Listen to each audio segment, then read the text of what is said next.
Welcome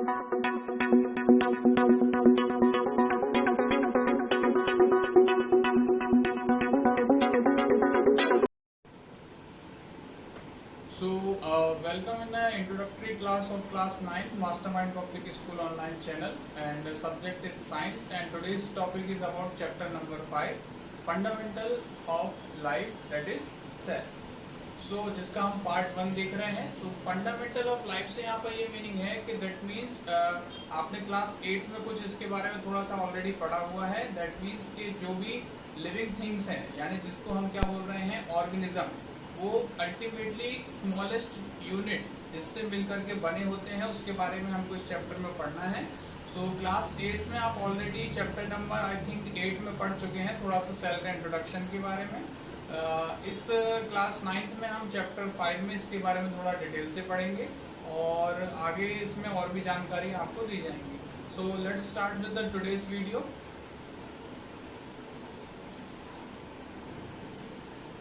so at first में आपको सबसे पहले यहाँ पर चैप्टर एट अ ग्लांस, यानी कि हमको चैप्टर के बारे में थोड़ी सी जानकारी चाहिए होगी कि हम क्या क्या पढ़ने वाले हैं। तो सबसे पहले हम देखेंगे यहाँ पर जैसे कि ऑर्गेनिज्म किस किस कैटेगरी के हो जाते हैं, जिनके बारे में हमें ये पढ़ना है कि ऑर्गेनिज्म हमने कहा सेल से मिलकर के बने हुए हैं। तो सेल को समझने के लिए हमें पहले ऑर्गेनिज्म को समझना पड़ेगा, जो कि सेल के स्ट्रक्चर पर ही बेस्ड है। यहाँ पर अपन टाइप देखें तो ऑर्गेनिज्म आपके यूजुअली 2 टाइप का हो जाता है। फर्स्ट वन आपका हो जाता है यूनिसेलुलर। तो यहाँ पर यूनि सी मतलब हो जाता है सिंगल, यानी कि एक सेल, और सेलुलर का मतलब हो जाता है सेल से बना हुआ या सेल से फॉर्म, यानी कि एक सेल से बने हुए जो भी ऑर्गेनिज्म हो जाते हैं। सिंगल सेल से बने हुए जितने भी ऑर्गेनिज्म हैं वो सारे के सारे क्या हो जाते हैं, आपके यूनिसेलुलर। तो यहाँ इसमें हमने लिखा हुआ है 1 सेल। फॉर एग्जाम्पल जैसे आप देखते हैं बैक्टीरिया है, अमीबा है, पैरामीशियम है, प्लाज्मोडियम है। ये कुछ ऐसे ऑर्गेनिज्म है जो कि उनका पूरा बॉडी या फिर अपन बोलेंगे होल बॉडी जो है सिंगल सेल से कंपोज्ड है। जैसे कि फॉर एग्जांपल अपन देखें यीस्ट एक टाइप का फंगस होता है, लेकिन ऑल्दो वो फंगस है लेकिन फिर भी वो सिंगल सेल कैटेगरी में आ जाता है। तो ऐसे कुछ एग्जांपल्स अपन देखेंगे जिसमें आप देख सकते हैं कि कुछ ऑर्गेनिज्म आपके यूनिसेलुलर कैटेगरी में आ जाते हैं। इसके अलावा अपन देखें दूसरी कैटेगरी आपकी हो जाती है मल्टी सेलुलर। तो यहाँ पर सिंपली मीन है, मल्टी से मीनिंग यहाँ पर है मैनी सेल, यानी कि एक से ज्यादा, अब वो इनफाइनाइट नंबर ऑफ सेल्स हो सकते हैं। तो बहुत सारे यानी कि मल्टी सेल से बने हुए यानी कि मैनी सेल से बने हुए जितने भी ऑर्गेनिज्म है वो आपके मल्टी सेलुलर ऑर्गेनिज्म की कैटेगरी में आ जाते हैं। नाउ फॉर एग्जाम्पल जैसे कि ह्यूमन है, काउ, डॉग और इंसेक्ट, और ऐसे बहुत से एग्जाम्पल होते हैं जो कि मोस्ट प्रोबेबली जो आपके प्लांट्स हैं, कुछ एनिमल्स हैं, ये आपके सारे किस में आ जाते हैं, मल्टी सेलुलर ऑर्गेनिज्म में। तो ये अपन ने पहले इंट्रोडक्टरी पार्ट देखा glance chapter at a glance में। नाउ अब सेल के बारे में इस चैप्टर में हमें क्या क्या पढ़ना है उसका एक छोटा सा हम यहाँ पर फ्लो चार्ट के फॉर्म में देख लेते हैं कि क्या क्या हमको पढ़ना है। So next part chapter at a glance में हम देख रहे हैं जो एक्चुअली हमें पढ़ना है, दैट इज हो जाता है सेल। तो सेल से रिलेटेड सबसे पहले हमको उसके डिफरेंट पार्ट्स में डिवाइड किया गया है। जैसे आप देख सकते हैं कि सेल सिंपली जैसे अपन बात कर रहे हैं, फॉर एग्जांपल आप जैसे देखें कि आपका एक जो आपका रूम है, तो रूम में आपका जो वॉल है वो बहुत सारे ब्रिक से मिलकर के बना है। तो ऐसे ही वॉल को आप अज्यूम करिए किसी एक ऑर्गेनिज्म की तरह, और ब्रिक यानी उन ईंटों को अज्यूम करिए सेल की तरह। तो किस तरीके से जो ब्रिक्स हैं एक अरेंज होकर के वॉल बना रही हैं, तो ऐसे ही सेल डिफरेंट टाइप से अरेंज होकर के ऑर्गेनिज्म को फॉर्म करती हैं। तो आगे जाकर के हम देखेंगे कि सेल जो है और ज़्यादा कॉम्प्लिकेटेड स्ट्रक्चर चैप्टर नंबर 6 में हमें पढ़ना है, टिश्यू में कन्वर्ट हो जाते हैं, और चैप्टर नंबर 7 में हमें देखना है कि वो टिश्यू से आगे जाकर के कैसे डिफरेंट टाइप के ऑर्गेनिज्म बन रहे हैं। सो सबसे पहले हमें देखना है कि जो बेसिक यूनिट है जिसे हम बोल रहे हैं फंडामेंटल ऑफ द लाइफ, इसको हम बोल रहे हैं सेल। तो जो सेल है वो किन किन पार्ट्स में डिवाइड है, उसको किस तरह से हमको इस चैप्टर में स्टडी करना है। तो सबसे पहले हम देखेंगे सेल में आपका सेल वॉल हो जाता है। आगे अपन टाइप देखने वाले हैं सेल के, तो इसमें आप देखेंगे कि सेल वॉल केवल और केवल प्लांट सेल में प्रेजेंट हो जाता है। फिर बात करेंगे अपन सेल मेम्ब्रेन की। तो सेल मेम्ब्रेन दोनों टाइप के, यानी प्लांट सेल हो चाहे एनिमल सेल हो, दोनों ही टाइप के सेल में आपको प्लांट सेल मेम्ब्रेन प्रेजेंट मिलेगा। फिर बात आ जाती है न्यूक्लियस की। तो न्यूक्लियस एग्जैक्टली हम जैसे सेल के जो मेजर टाइप पढ़ेंगे उसमें दो टाइप हो जाते हैं आपके, एक तो हो जाता है प्रोकैरियोटिक सेल और दूसरा यूकैरियोटिक सेल।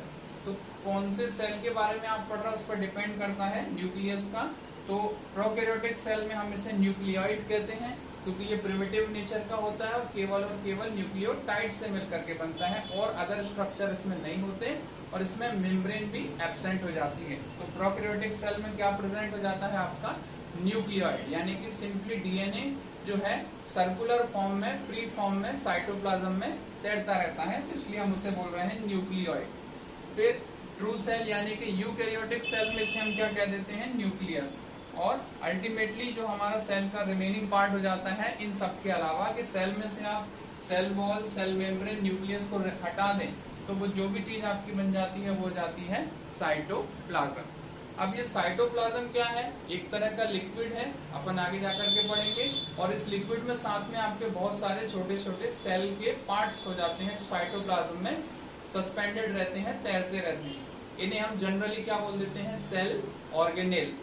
तो सेल ऑर्गेनेल कौन कौन से हमें इस चैप्टर में क्लास 9th में देखना है उनके एक बार नाम देख लेते हैं, बाकी डिटेल आपके नेक्स्ट और नेक्स्ट टू नेक्स्ट वीडियो में आपको इसके बारे में पता चलेगा। तो देख लेते हैं अलग अलग कौन कौन से आपके सेल ऑर्गेनेल अवेलेबल हैं। तो सबसे पहले आ जाता है आपका एंडोप्लाज्मिक रेटिकुलम, सेकंड नंबर पे है गोल्गी एपरेटस, थर्ड नंबर पे है यहाँ पर लाइसोसोम, फिर इसके अलावा है माइटोकॉन्ड्रिया, वैक्यूल्स, प्लास्टिड्स जो केवल प्लांट सेल में देखने को मिलेंगे और सेंट्रियोल जो केवल एनिमल सेल में आपको मिलेगा। तो ये आपका एक जनरल क्राइटेरिया है जिसके बेसिस पे हमको इस चैप्टर को डिस्कस करना है। So let's continue with the detail of this. जो हमने ग्लांस में देखा है उसको अपन डिटेल में पढ़ते हैं। तो सबसे पहले हम देखना है एक जनरल इंट्रोडक्शन आपके सेल के बारे में। सो सेल से रिलेटेड कुछ फैक्ट्स और यहाँ पर आपकी बुक में अवेलेबल है, तो उसको अपन एक बार जनरल वे में देख लेते हैं। जैसे कि all living forms are composed of microscopic unit called cell. ये मैंने आपको इंट्रोडक्शन में ही बता दिया था कि जितने भी लिविंग फॉर्म हैं, चाहे वो प्लांट हो, एनिमल हो, बैक्टीरिया हो या किसी भी टाइप का ऑर्गेनिज्म हो, तो आपका वो अल्टीमेटली जिस यूनिट से मिलकर के बना है, जिसको आप माइक्रोस्कोप से प्रॉपरली देख पाते हैं, वो आपका हो जाता है cell. A cell is the basic structural and functional unit of life। यानी कि हम कहेंगे कि किसी ऑर्गेनिज्म में कि वो ऑर्गेनिज्म किस चीज से मिलकर के बना है, तो सबसे स्मॉलेस्ट और फंक्शनल यूनिट कौन सी हो जाती है? सेल। और उसमें जो भी फंक्शन परफॉर्म हो रहे हैं किसी ऑर्गेनिज्म में, जैसे अपन बात करते हैं फॉर प्लांट रेस्पिरेशन कर रहे हैं, या प्लांट में फोटोसिंथेसिस हो रहा है, या प्लांट या एनिमल में डाइजेशन हो रहा है, तो उस केस में अपन जो बात करेंगे कि किसी भी टाइप का फंक्शन किसी ऑर्गेनिज्म में परफॉर्म हो रहा है तो वो किसी न किसी टाइप के सेल के थ्रू हो रहा होगा। सो दैट्स व्हाई हम यहाँ पर बोल रहे हैं कि cell is the basic structural and functional unit of life. Now study of the cell, यानी कि वो साइंस जिसमें हम सेल की स्टडी, उसके स्ट्रक्चर और कंपोजिशन और उससे रिलेटेड जो भी टॉपिक्स होते हैं, तो सेल का डिटेल स्टडी जिस साइंस में किया जाता है उसे अपन क्या बोल देते हैं? साइटोलॉजी। ठीक है। Now cell was first observed by Robert Hooke. तो यहाँ पर लिखा है कि सेल को सबसे पहले किसने देखा, यानी ऑब्जर्व किया माइक्रोस्कोप से, तो वो थे हमारे Robert Hooke in the dead cork slice in the year 1665। यानी कि जो कॉर्क होता है एक तरह से ये प्लांट से बनता है, तो प्लांट की जो सेल थी वो भी डेड वाली, वो उन्होंने ऑब्जर्व की थी जो ऐसे माइक्रोस्कोप से, जिसको उन्होंने सेल्फ मेड यानी खुद स्वयं बनाया था।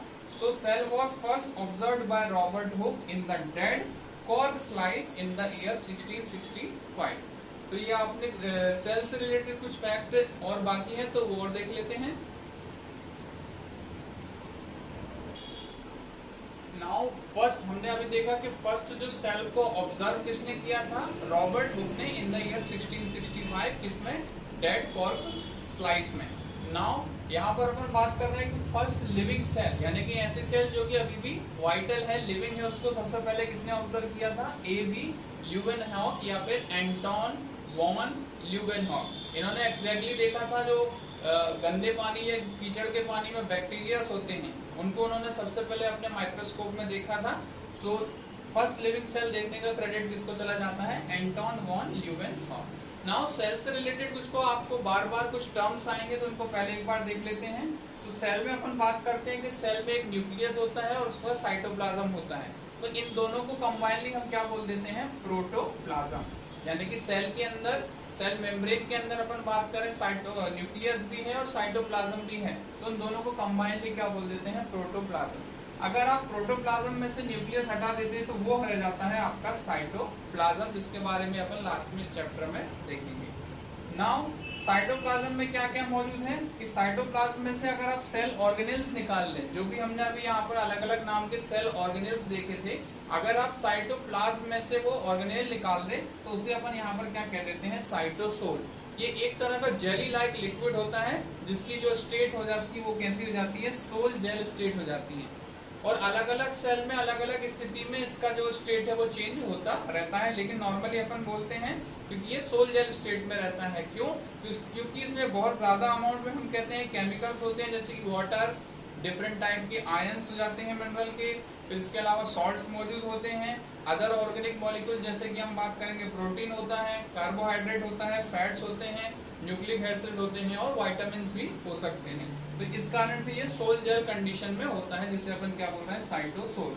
यानी वो लिक्विड जेल लाइक स्ट्रक्चर जो सेल के अंदर मौजूद है, जिसमें आपके सारे सेल ऑर्गेनेल्स क्या रहते हैं, सस्पेंडेड रहते हैं और वो कंप्लीटली सेल मेम्ब्रेन से सराउंडेड रहता है, घिरा रहता है, एक्सेप्ट न्यूक्लियस। यानी न्यूक्लियस को उसमें से हटा दे तब अपन बात कर रहे हैं।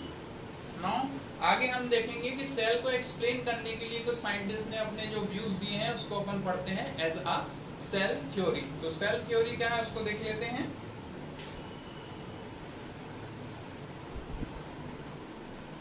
नाउ सेल थ्योरी यानी कि सेल की जो एक्टिविटी है या उसको एक्सप्लेन करने के लिए कुछ साइंटिस्ट ने अपने व्यू दिए थे, तो जिसको अपन डिफाइन करते हैं as a cell theory. Now according to cell theory हम देख रहे थे कि सेल थ्योरी, टू बायोलॉजिस्ट जिनके नाम आपके गिवन है, Schleiden and Schwann, gave the cell theory which state कि उन्होंने सेल थ्योरी दी थी, जिसके अंदर उन्होंने कुछ पॉइंट्स या व्यू या फैक्ट दिए थे सेल के बारे में।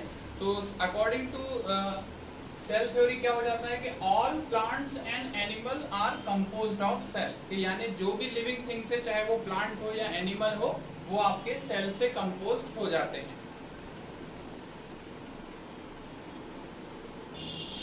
फिर दूसरा फैक्ट यहाँ पर कहा कि cell is the basic unit of life, कि अगर कोई भी लिविंग थिंग्स है जिसमें अपन बोल रहे हैं कि वो लिविंग के अंदर कैटेगराइज हो जाता है, तो उसमें डेफिनेटली कोई ना कोई बेसिक यूनिट होगी जो कि सेल होगी।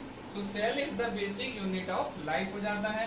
और थर्ड इंपॉर्टेंट पॉइंट हो जाता है, एक्चुअली में इसको लैटिन में कहा गया था, so all cell arises from pre existing cell.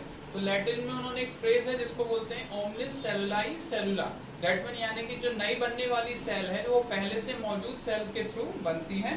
तो all cells arises from pre existing cells, यानी कि दोनों जो आपके सेल्स के टाइप हैं, all cells arises from pre existing cells. एक चीज इसमें हमको ये बात ध्यान रखने वाली हो जाती है, जैसे कि virus are the exception of the cell theory. तो एग्जैक्टली वायरस जो होते हैं वो लिविंग और नॉन लिविंग के बीच की कैटेगरी में आ जाते हैं, कि वायरस जब भी एक्सटर्नल इन्वायरमेंट में रहेगा तो वो नॉन लिविंग की तरफ बिहेव करता है, लेकिन अगर किसी वो ऑर्गेनिज्म को इन्फेक्ट कर देता है तो फिर वो लिविंग की तरह बिहेव करने लगता है। तो सेल थ्योरी का एक एक्सेप्शन क्या हो जाता है, आपका वायरस जो है वो सेल थ्योरी का एक्सेप्शन हो जाता है। आगे हम इस वीडियो में ये देखने वाले हैं कि जो हमने शुरू में कैटेगरी पढ़ी थी ऑर्गेनिज्म की, कि मल्टी सेलुलर और यूनिसेलुलर ऑर्गेनिज्म में किस तरह के डिफरेंसेस है। और हमने बोला था कि सेल के जो मेजर टाइप है वो टू टाइप के हो जाते हैं, प्रोकैरियोटिक सेल और यूकैरियोटिक सेल। तो ये सेल के टाइप में जो डिफरेंस है प्रोकैरियोटिक और यूकैरियोटिक, वो अपन एक एक करके यहाँ पर देखेंगे। तो पहले हम देखते हैं ऑर्गेनिज्म के टाइप के बारे में। नाउ यहाँ पर हम बात कर रहे हैं organism on the basis of number of cells, यानी कि नंबर ऑफ सेल के अकॉर्डिंग हमने जो ऑर्गेनिज्म आपकी बुक में गिवन है डिफरेंट टाइप के, तो उस अकॉर्डिंग अपन देख रहे हैं कि यूनिसेलुलर ऑर्गेनिज्म और मल्टी सेलुलर ऑर्गेनिज्म। बात कर रहे हैं उनके कैरेक्टर के बेस पे, हमने जो डिफरेंसेस यहाँ पर लिखे हुए हैं उस डिफरेंसेस के बेस पे हम उनको स्टडी कर रहे हैं। तो सबसे पहले आप देख सकते हैं सेल का नंबर, जैसे कि हमने पहले भी आपको बताया था कि यूनिसेलुलर ऑर्गेनिज्म में आपको क्या मिलेगा, सिंगल सेल से बना हुआ एक ऑर्गेनिज्म मिलेगा, जैसे हमने एग्जांपल देखा था अमीबा, पैरामीशियम और बैक्टीरिया वगैरह में। फिर ऐसे ही मल्टी सेलुलर ऑर्गेनिज्म की बात करें तो लार्ज नंबर ऑफ सेल से मिलकर के ये बने होते हैं, यानी कि बहुत सारी सेल्स होते हैं, ये अरेंज होते हैं, हर सेल अपना अलग अलग फंक्शन परफॉर्म करते हैं। फंक्शन की बात करें तो जो पूरा ऑर्गेनिज्म जो यूनिसेलुलर में है वो एक सिंगल सेल से मिलकर के बना हुआ है, इसलिए सारे फंक्शन है जो है वो उस पर्टिकुलर सिंगल सेल के द्वारा ही परफॉर्म होंगे। लेकिन मल्टी सेलुलर ऑर्गेनिज्म की अपन यहाँ पर बात करें तो different function performed by the different cell, यानी हर एक फंक्शन को परफॉर्म करने के लिए हर एक डिफरेंट टाइप की सेल को असाइंड रहती है। बात करें डिवीजन ऑफ लेबर, यानी कि जो भी फंक्शन परफॉर्म कर रहे हैं, जो भी सेल काम कर रही है, तो वो यहाँ पर सिंगल सेल में हम देखते हैं नॉट परफॉर्म्ड, यानी कि एक अकेली सेल है वही सारा काम कर रही है, तो वहां पर डिवीजन नहीं होता है लेबर का। लेकिन बात करें cell specified to perform different function, यहाँ पर हर अलग अलग टाइप के जो सेल्स हो जाते हैं उनको स्पेसिफिक फंक्शन प्रोवाइड किया जाता है ताकि वो उसको परफॉर्म कर सके। जैसे रेस्पिरेशन भी हो रहा है, डाइजेशन भी हो रहा है, नर्व कंडक्शन भी हो रहा है, रेस्पिरेशन भी हो रहा है, तो हर एक टाइप का जो फंक्शन है वो स्पेशल टाइप की सेल को डिवाइडेड रहता है और उसको वो फंक्शन असाइन कर दिया जाता है और वो ऑर्गेनिज्म में वो फंक्शन करती रहती है। बात करें यहाँ पर रिप्रोडक्शन की तो involve the same single cell, तो वो पूरा ऑर्गेनिज्म ही सिंगल सेल से मिलकर के बना हुआ है, तो रिप्रोडक्शन का फंक्शन भी वही सिंगल सेल करेगी। लेकिन बात करें मल्टी सेलुलर ऑर्गेनिज्म की तो उसमें स्पेशल टाइप के सेल्स बनते हैं जिन्हें हम बोल देते हैं जर्म सेल, और वही केवल रिप्रोडक्शन की प्रोसेस में पार्ट लेते हैं। बात करें लाइफ स्पान की, यानी कि उनकी जीवन अवधि कि कौन ज्यादा लाइफ टाइम तक जीता है, तो यहाँ पर आप देख सकते हैं यूनिसेलुलर ऑर्गेनिज्म चूंकि एक सिंगल सेल से मिलकर के बना हुआ है, अगर वो सेल की डेथ हो जाती है दैट मीन्स ऑर्गेनिज्म की डेथ हो जाती है। लेकिन बात करें मल्टी सेलुलर ऑर्गेनिज्म की तो वहां पर आप देख सकते हैं इनका लाइफ स्पान कंपैरेटिवली लॉन्ग होता है, क्योंकि बहुत सारी सेल्स हैं और वो सेल डिफरेंट फंक्शन को परफॉर्म करती हैं, इसलिए मल्टी सेलुलर ऑर्गेनिज्म में अपन देख रहे हैं कि लाइफ स्पान थोड़ा सा ज्यादा होता है। एग्जाम्पल की बात करें जैसे कि बैक्टीरिया है, ब्लू ग्रीन एल्गी है, पैरामीशियम है और अमीबा है, ये आपके यूनिसेलुलर ऑर्गेनिज्म हो जाते हैं। वहीं मल्टी सेलुलर जैसे कि बहुत सारे प्लांट हैं, ऑस्ट्रिच है, काऊ, डॉग, इंसेक्ट, ये सारे आपके मल्टी सेलुलर ऑर्गेनिज्म की कैटेगरी में आ जाते हैं। नाउ इसके बाद हमें ये देखना है कि जो सेल का मेजर टाइप है कि उनके न्यूक्लियस के स्ट्रक्चर के बेसिस पे सेल प्रिमिटिवली दो टाइप के हो जाते हैं, तो वो टाइप्स देखते हैं और उनमें क्या क्या डिफरेंस है वो देखते हैं। Now on the basis of type of organism, यहाँ पर अपन बात करते हैं कि कोई ज्यादा करके जो ऑर्गेनिज्म सिंगल सेल ऑर्गेनिज्म हो जाते हैं उसमें से मोस्ट आपके किस कैटेगरी में जाते हैं, प्रोकैरियोटिक में, जैसे कि बैक्टीरिया हो गए, आपके ब्लू ग्रीन एल्गी हो जाते हैं, डाइटम्स हो जाते हैं, ये आपके प्रोकैरियोटिक सेल में आ जाते हैं। फिर रिमेनिंग जो भी ऑर्गेनिज्म आ जाते हैं वो आपके यूकैरियोटिक सेल्स के अंडर क्लासिफाइड हो जाते हैं। तो एक एक करके इन सेल के अपन पहले थोड़े से फैक्ट और इनके डिटेल्स देख लेते हैं कि कैसे ये एक दूसरे से डिफरेंट अलग अलग हो जाते हैं, डिफर करते हैं। तो सबसे पहले अपन बात करें प्रोकैरियोटिक सेल, तो प्रोकैरियोटिक सेल आपका very minute in size, eukaryotic cell के कंपेयर में आपका प्रोकैरियोटिक सेल बहुत ज्यादा छोटा हो जाता है, और इसके अलावा यूकैरियोटिक सेल आपका फेयरली लार्ज इन साइज, यानी कि compare to prokaryotic cell eukaryotic cell size में थोड़ा सा बड़ा हो जाता है। फिर बात करें न्यूक्लियर रीजन, या जिसको हमने यहाँ पर क्या नाम दिया है, nucleoid, not surrounded by nuclear membrane, ये सबसे ज्यादा इंपॉर्टेंट कैरेक्टर है जिसके बेसिस पे हमने इनको डिवाइड किया है कि प्रोकैरियोटिक सेल में जो न्यूक्लियर रीजन है वो किसी स्पेशल टाइप के मेम्ब्रेन से बाउंड नहीं रहता, न्यूक्लियर मटेरियल जो है फ्रीली साइटोप्लाज्म में मूव करता है, इसलिए हम इसे न्यूक्लियस ना कह करके क्या कहते हैं, न्यूक्लियोइड कहा जाता है। वही बात करें यूकैरियोटिक सेल की तो nuclear material surrounded by membrane, यानी कि प्रॉपरली आपका जो न्यूक्लियर मटेरियल है, डीएनए है, वो आपके न्यूक्लियर मेम्ब्रेन से सराउंडेड रहता है, किसमें, यूकैरियोटिक सेल में, इसलिए उसे अपन ट्रू न्यूक्लियस या फिर न्यूक्लियस कहते हैं। इसे हम यहाँ पर न्यूक्लियोइड या फिर रेसिपिएंट न्यूक्लियस भी कह देते हैं। फिर बात करें single chromosome present, prokaryotic cell में आपको एक अकेला ही डीएनए प्रेजेंट हो जाता है रिंग के फॉर्म में, जो कि क्रोमोसोम को रिप्रेजेंट करता है। लेकिन यूकैरियोटिक सेल में आपको आगे आ जाकर के अपन पढ़ेंगे कि न्यूक्लियस में आपके बहुत सारे क्रोमोसोम्स प्रेजेंट होते हैं। फिर बात करें न्यूक्लियोलस एब्सेंट, एक स्पेसिफिक स्ट्रक्चर होता है जो कि न्यूक्लियस के इनसाइड पाया जाता है, तो प्रोकैरियोटिक के केस में वो एब्सेंट होता है, वही यूकैरियोटिक में न्यूक्लियोलस प्रेजेंट होता है। ये तब आएगा जब हम न्यूक्लियस के बारे में डिटेल में पढ़ेंगे। फिर मेम्ब्रेन बाउंड ऑर्गेनेल्स एब्सेंट, यानी हमने जितने भी ऑर्गेनेल सेल ऑर्गेनेल की बात करी है जैसे एंडोप्लाज्मिक रेटिकुलम, गोल्गी एपिटल, लाइसोसोम, इसके अलावा बात करें माइटोकॉन्ड्रिया है, प्लास्टिड्स है या सेंट्रियोल है, ये सारे सेल मेम्ब्रेन बाउंड क्या हो जाते हैं ऑर्गेनेल्स, तो ये आपके प्रोकैरियोटिक सेल में नहीं मिलते, वहीं यूकैरियोटिक सेल में आपके न्यूक्लियोलस प्रेजेंट है। इसके अलावा मेम्ब्रेन बाउंड सेल ऑर्गेनेल्स आपके डेफिनेटली प्रेजेंट होंगे जो अपन आगे जाकर के पढ़ेंगे।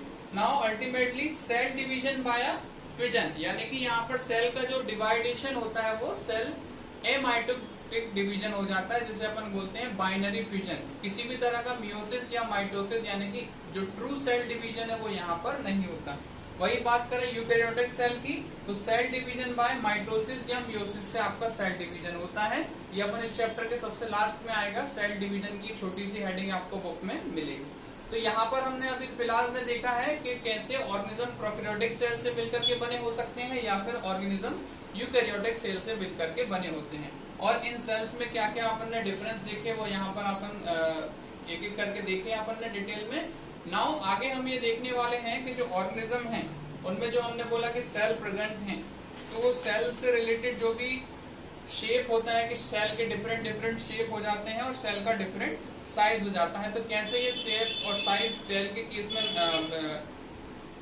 डिफर करता है उसके बारे में यहाँ पर अपन पढ़ेंगे।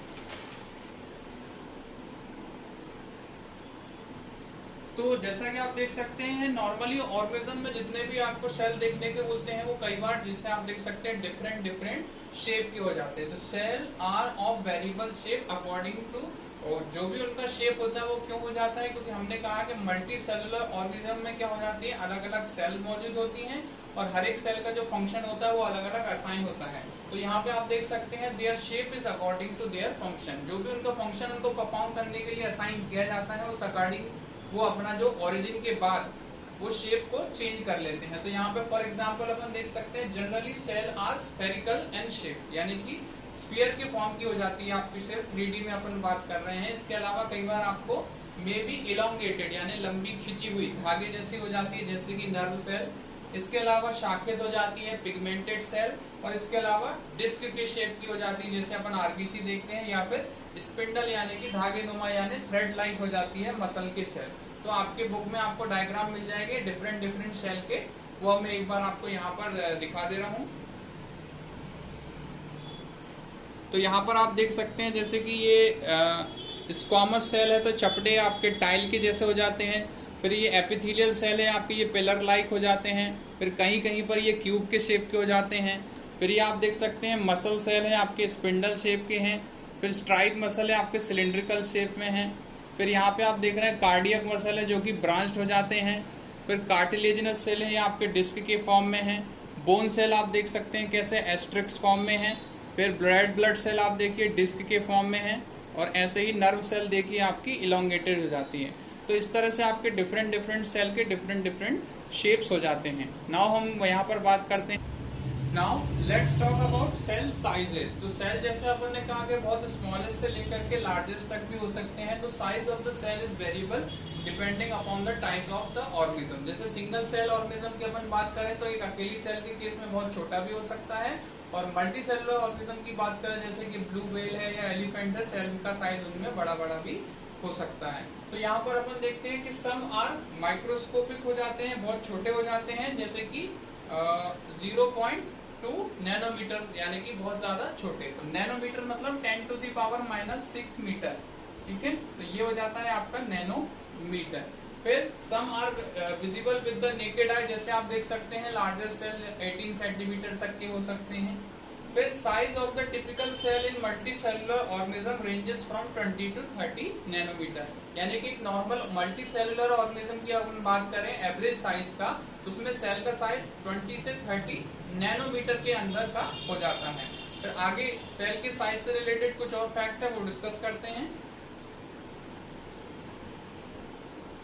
नाउ सेल साइज से रिलेटेड जैसे अपन बात करें, the largest cell is a ostrich egg. Ostrich एक आपका बर्ड होता है, पक्षी होता है, तो ऑस्ट्रिच का जो एग होता है वो आपका लार्जेस्ट सेल का एग्जांपल हो जाता है, जिसका आपका डायमेंशन 15 बाई 17 सेंटीमीटर तक हो सकता है। इसके अलावा लॉन्गेस्ट सेल की बात करें तो नर्व सेल हो जाता है, तो नर्व सेल के केस में ये अप टू 1 मीटर या उससे ज्यादा भी हो सकता है। जैसे बड़े बड़े ऑर्गेनिज्म में नर्व सेल आपका 1 मीटर से ज्यादा लंबा भी हो सकता है। फिर smallest cell so far known are PPLO, pleuro pneumonia like organism. जैसे कि एग्जांपल की बात करें तो माइकोप्लाज्मा, माइकोप्लाज्मा आपका सबसे स्मॉलेस्ट सेल का एग्जांपल हो जाता है 0.1 नैनोमीटर तक। इसके अलावा ह्यूमन एग सेल जैसे की बात करें कि ह्यूमन में जो एग सेल है वो बॉडी के अंदर होता है और उसका डायमीटर आपका 0.1 मिलीमीटर तक का हो सकता है। तो यहाँ पे अपन ने ये देखा कि जो सेल के शेप है और सेल के जो साइज है वो डिफरेंट तरीके से वेरी करते हैं। आगे हम इस चैप्टर में ये देखेंगे कि कैसे प्लांट और एनिमल सेल में क्या क्या डिफरेंस हो जाता है। जो हमने अभी देखा था यूकैरियोटिक सेल, तो यूकैरियोटिक सेल या तो प्लांट सेल हो सकती है या फिर एनिमल सेल, उन दोनों के बीच में डिफरेंस देखेंगे। और फिर सेल का जो डिटेल इंट्रोडक्शन है कि सेल के जो पार्ट है, सेल मेम्ब्रेन है, सेल वॉल है, सेल ऑर्गेनेल है, इनकी बात अपन आगे आने वाले वीडियो में डिस्कस करेंगे। So thanks for watching today's video. Kindly do subscribe on the channel and study well.